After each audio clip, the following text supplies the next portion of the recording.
Let's see here. 40 days and 40 nights it rained. The remnant, these are the pure seeds. You can almost look at the survivors of the flood as the remnant, right?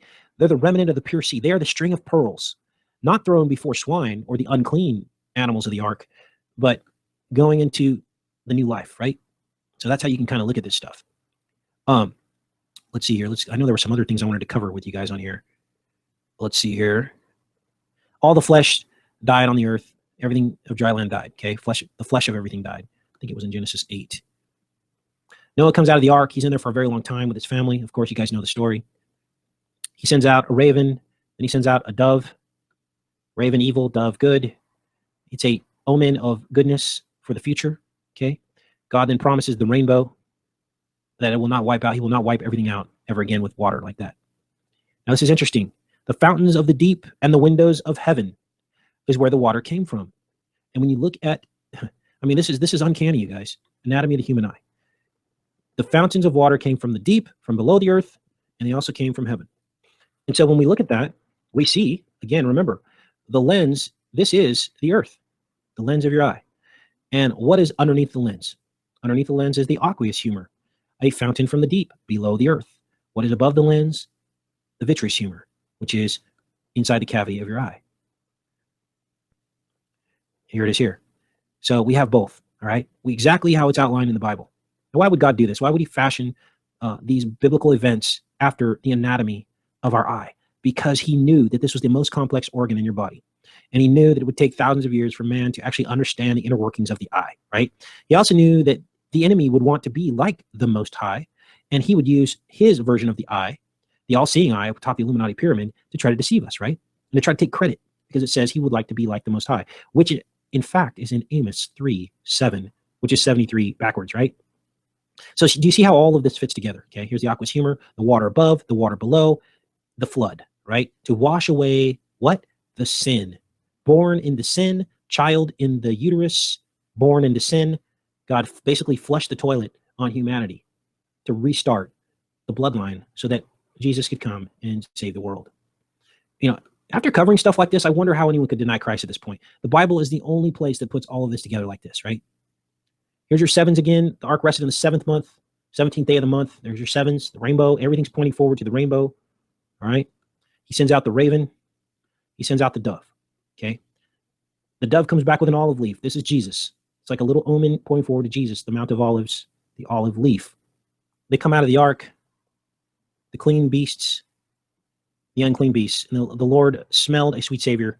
I will not curse the ground anymore for man's sake. Now, this is where the curse of the ground ended. Remember, in the book of Genesis, God cursed the ground of Adam and of Cain. I guess the curse ended here because he said, I will not again curse the ground. And he does say here, there will always be seed time and harvest, cold and heat, summer and winter, and day and night shall not cease. So the curse of the dust seemed to end here. Before that point, we actually see the curse of the dust depicted in the film Noah. If any of you guys have seen that, they show a world before the flood where nothing would grow. Okay, but Noah was given a seed that helped grow a small garden in which he built the ark. All right. So, and Cain was upset because they were all starving. So they had to like eat each other. There was cannibalism going on. And all this, that part of the movie is biblical because it said that the Nephilim began to devour mankind after they devoured all of the acquisitions of man. They began to devour one another and mankind. There was cannibalism in the earth before the flood. This is why God had to wipe everything out and clean the slate and start all over. He blessed them and their sons, Noah and his sons, and told them to multiply and replenish the earth.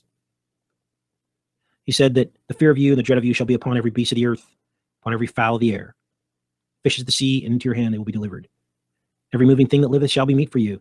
The green herb I have given you all things, but flesh with the life thereof, which is the blood thereof, thou shalt not eat. So the flesh with life, which is the blood, you shall not eat. You can't eat things that are half alive. Got to kill it first. And there will be a reckoning of the blood shed. We're not to shed each other's blood. All right. So we talked about the Exodus and all of the analogies of that. Again, I've covered this on previous videos, but the Real Talk format's a little bit different. I can kind of go into more detail, you guys, and take my time and kind of pontificate some of this stuff, you know. So, of course, this is the parting of the Red Sea. We just showed you how that's just like the inner eye. All right. So this is really interesting stuff here. Egypt represents the outer world, okay, material, and all that stuff.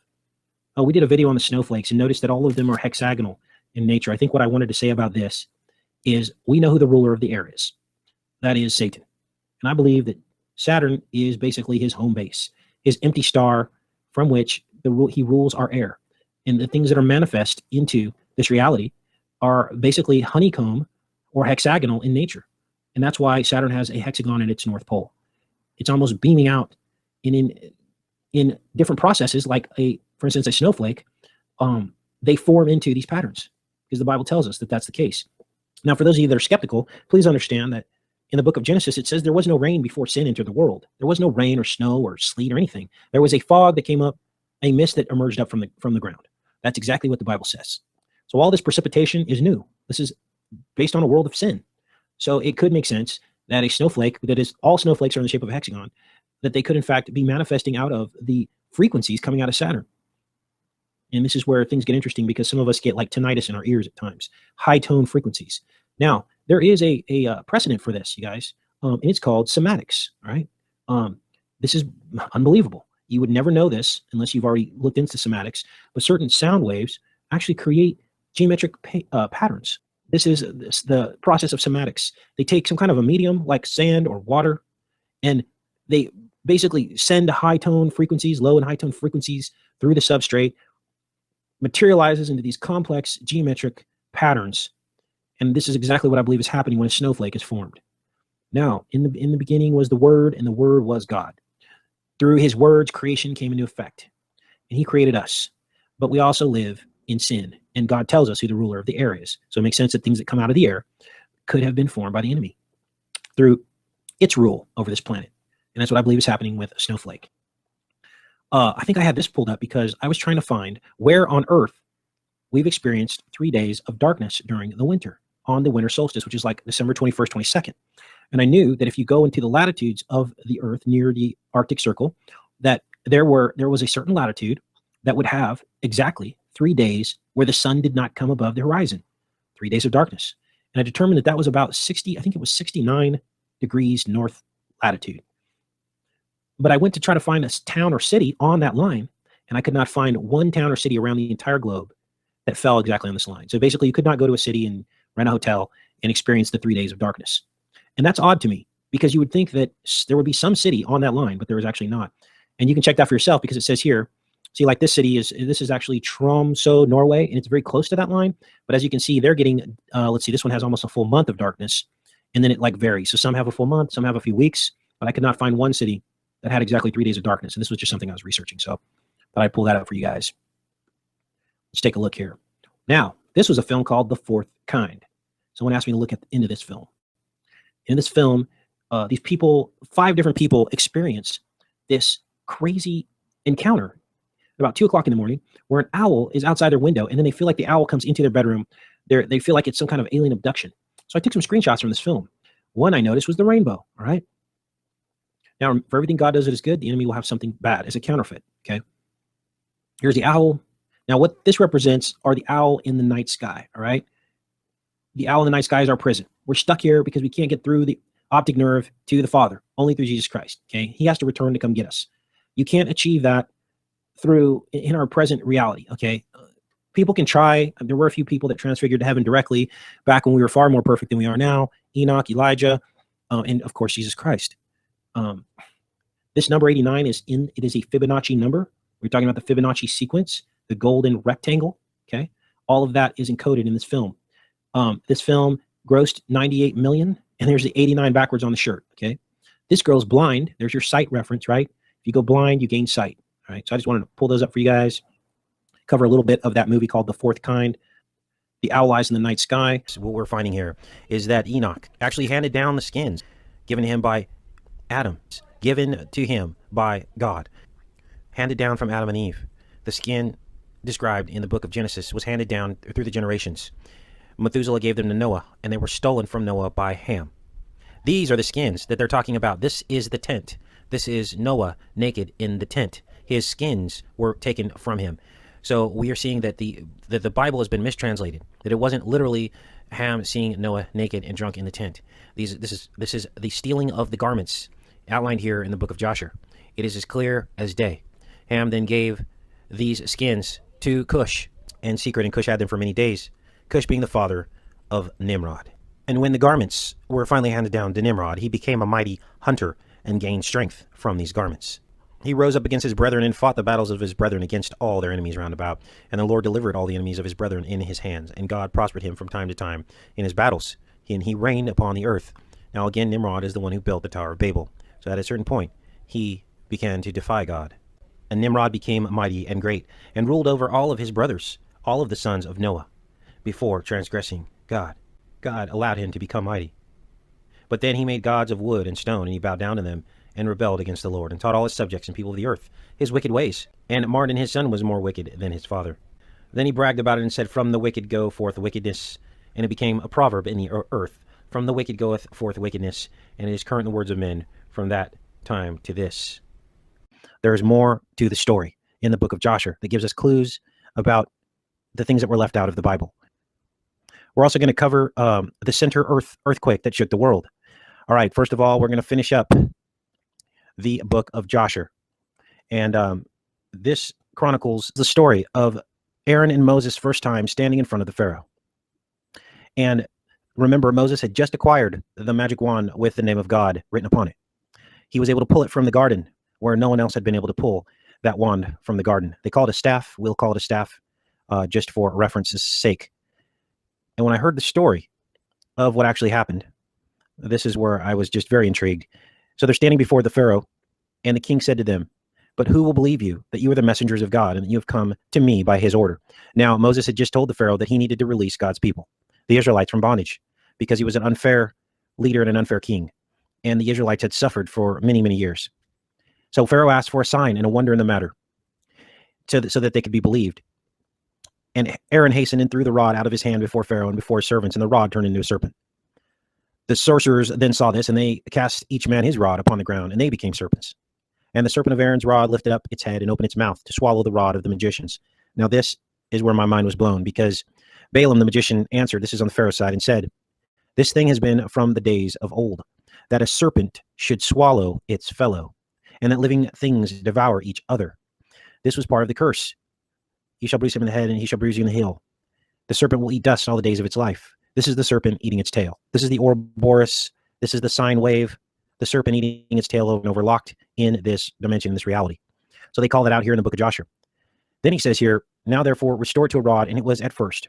And we will also restore our rods as they were at first. So they're playing this little game here. They're like, okay, pull your snake back in, turn it back into a rod, and let's try this again. And if thy rod shall swallow our rods, then shall we know that the Spirit of God is in thee. And if not, thou art only an artificer, like unto ourselves. So the Pharaoh's magicians admit that they're an artificer. They admit it, that it's artificial. But it says here, and Aaron hastened and stretched forth his hand and caught hold of the serpent's tail. And it became a rod in his hand, and the sorcerers did the like with their rods. And they got hold in each man of the tail of his serpent, and they became rods as at first. And when they were restored to rods, the rod of Aaron swallowed up their rods. The king saw this. He ordered the book of records to try to find who this God was. Now they name him Jehovah here, and that's, of course, a pronunciation. I believe this is the 4 letters of God, which some people translate as Jehovah. Okay. The Pharaoh said to Moses, Behold, I have not found the name of your God written in this book. So he did not find God wherever he was looking. It was not the Bible, most likely. And they answered the king, and they said that the Hebrews is the son of the wise, the son of the ancient kings. Now let's fast forward down here, because I highlighted some areas that I wanted to focus on. The Pharaoh said,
them, tell me now his power and his might. And they said to him, he created the heaven and earth, the seas, all their fishes. He formed the light, created the darkness, caused rain upon the earth, and watered it, and made the herbage and grass to sprout. They live and die because God allows it to happen. Surely he created the motion to the ground. Didn't want to get too in depth. Let's check the chat. Make sure you guys are good. Very good. Awesome. Make sure we're still live. Didn't want to get too in depth. Let's check the chat. Make sure you guys are good. I highlighted as much as I could here.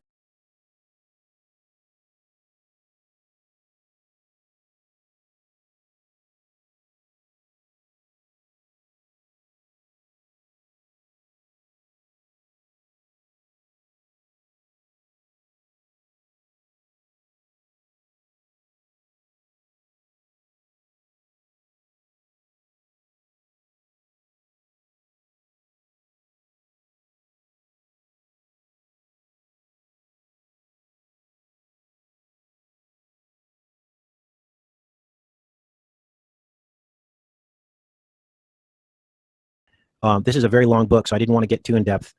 Let's check the chat. Make sure you guys are good. Very good. Awesome. Make sure we're still live. Good. Okay, great, you guys. Cool. All right. And it says here, and when the Egyptians hid themselves on account of the swarm of animals, they locked their doors after them. Now, this is when the plagues had begun.